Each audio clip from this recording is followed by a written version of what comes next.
Атрактивна земеделска земя със стратегическо местоположение до главен път и бъдещ полигон с картинг писта, Бургас. Разгледайте тази изключително атрактивна възможност за инвестиция, земеделска земя с площ от 5870 квадратни метра, разположена само на 55 метра от главния асфалтов път Бургас, Каблешково. Имотът се намира в непосредствена близост до терен, предназначен за изграждането на модерен полигон с картинг писта, което съществено повишава неговия потенциал за развитие и търговско използване. Стратегическото разположение гарантира отлична видимост, достъпност и бъдещ ръст на стойността.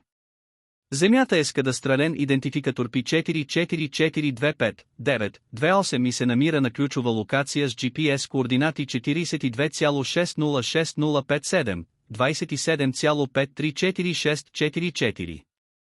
Имотът граничи с бъдещата картинг писта по пътя за Лъка, представена в проект и визуализирана във видеото, картинг писта и полигон, Бургас.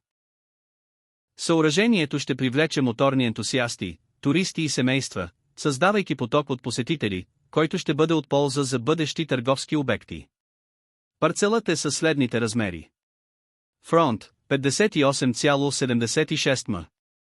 Лява дълбочина – 104,62 м. Дясна дълбочина – 92,79 м. Задна граница – 0,20 м. Целият имот е заравнен и насипан с трошен камък, като нивото е повдигнато с 30-40 см спрямо околния терен. Това подготвено състояние улеснява незабавното му ползване и прави терена подходящ за разнообразни инвестиционни намерения, без нужда от допълнителни земни работи.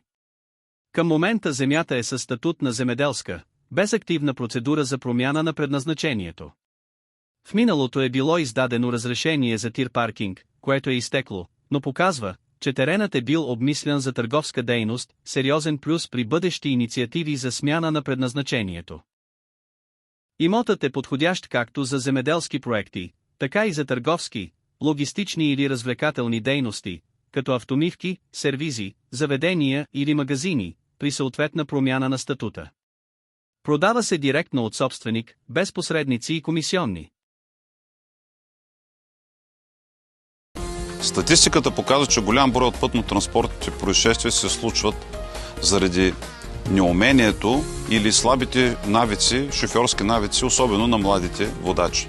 Именно за това, тук на това място ще изградим един полигон за безопасност и картинг писта, достъпни за всички бургазлии, за да могат да се упражняват, а младите бургазлии с адреналин в кръвта и високите скорости да постигат по-високи спортни резултати в гонките и състезанията на една сертифицирана, обезопасена картинг писта. Мисля, че по този начин ще направим крачка напред към по-добрата безопасност за Бургас.